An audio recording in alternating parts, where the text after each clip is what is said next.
ہاتھ چھوڑ دینے والے کی اپنی اذیت ہے اور ہاتھ چھڑوا لینے کی اپنی کہانی ہے، لیکن اس عمل میں محبت یتیم ہو جاتی ہے۔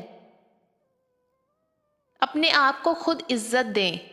جب آپ خود کو عزت دینا چھوڑ دیتے ہیں تو لوگ بھی آپ کا تماشا بنا کر اس تماشے پہ تالیاں بجاتے ہیں۔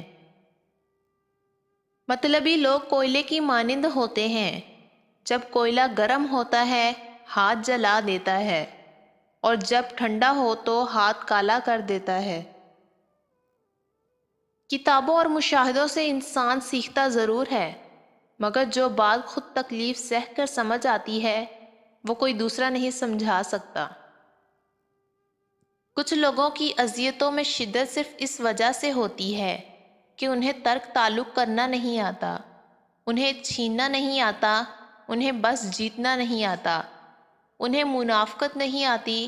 وہ ایک بات جن کو اپنے قریب کر لیں ان کے مسئلے میں ان کے پاس صبر نہیں ہوتا۔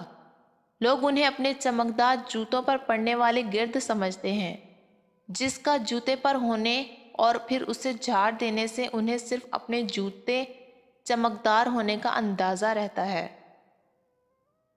خوبصورتی کا چہرے اور رنگ سے کیا تعلق؟